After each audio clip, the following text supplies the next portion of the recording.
مدینہ میں اس وقت مروان بن حکم ولی تھا۔ اسے حکم تھا کہ جسے صورت ہو سکے امام حسن کو ہلاک کر دو۔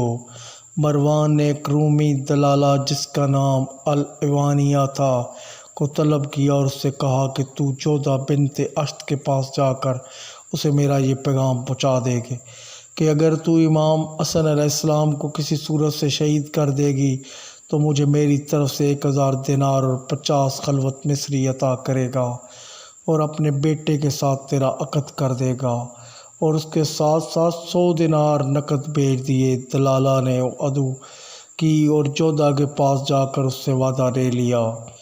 امام حسن اس وقت گھر میں نہ تھے اور بامقام عقیق کیے ہوئے تھے، اس لیے دلالہ کو بات چیت کا اچھا خاصا موقع مل گیا اور وہ جودہ کو راضی کرنے میں کامیاب ہو گئی۔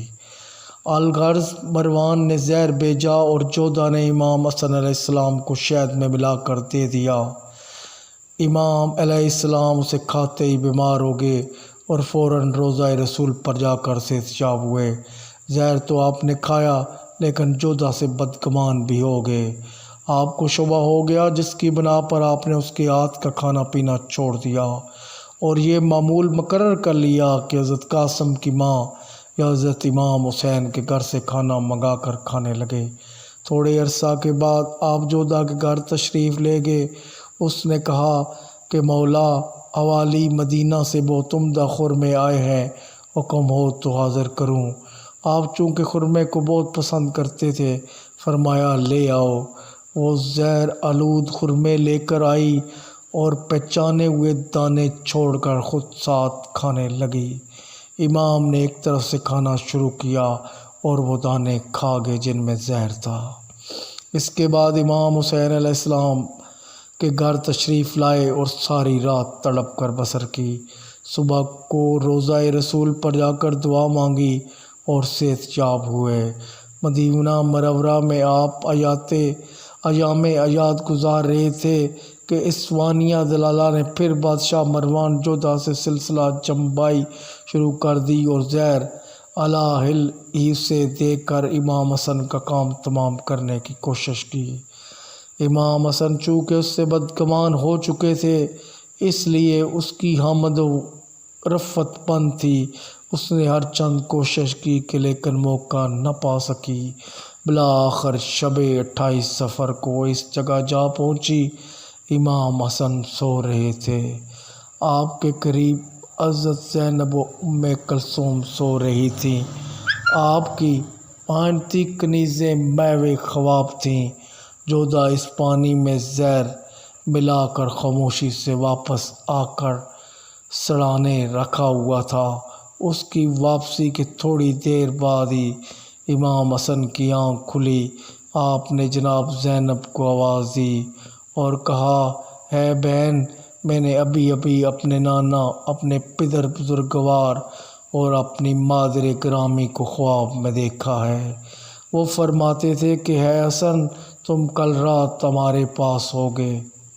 اس کے بعد کہ آپ نے وضو کے لیے پانی مانگا اور خود اپنا ہاتھ بڑھا کر سرانے سے پانی لیا اور پی کر فرمایا کہ اے بہن زینب، ہائے ہائے، یہ کیسا پانی ہے جس نے میرے حلق سے ناف تک ٹکڑے ٹکڑے کر دیا ہے۔ اس کے بعد امام حسین کو اطلاع دی گئی۔ وہ آئے، دونوں بھائی بغل گیر ہو کر میوے گریا ہو گئے۔ اس کے بعد امام حسین نے چاہا کہ ایک کوزہ پانی خود پی کر امام حسن کے ساتھ تھے نانا کے پاس پہنچے۔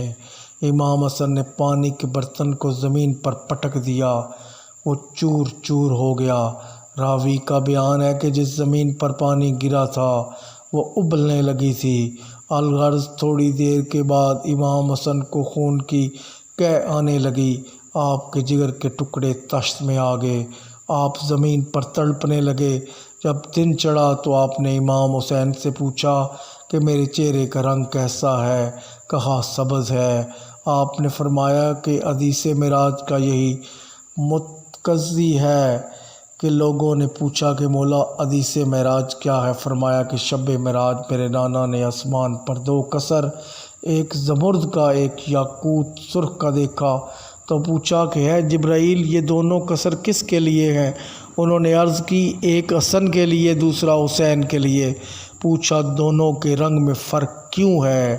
کیا حسن زہر سے شہید ہوں گے اور حسین تلوار سے شہادت پائیں گے؟ یہ کہہ کر آپ حسین سے لپٹ گئے اور دونوں بھائی رونے لگے اور آپ کے ساتھ در و دیوار بھی رونے لگے۔ اس کے بعد آپ نے جودھا سے کہا افسوس تو نے بڑی بے وفائی کی، لیکن یاد رکھ کہ تو نے جو مقصد کے لیے ایسا کیا ہے اس میں کامیاب نہ ہوگی۔ اس کے بعد آپ نے امام حسین علیہ السلام اور بہنوں سے کچھ وصیتیں کیں اور آنکھیں بند فرمائیں۔ پھر تھوڑی دیر کے بعد آنکھ کھول کر فرمایا ہے حسین میرے بال بچے تمہارے سپرد ہیں۔ پھر آنکھیں بند فرما کر نانا کی خدمت میں پہنچ گئے۔ انا للہ و انا الیہ راجعون۔ امام حسن کی شہادت کے فوراً بعد مروان جودھا کو اپنے پاس بلا کر دو عورتوں اور ایک مرد کے ساتھ امام حسن کے قاتل کے پاس بھیج دیا۔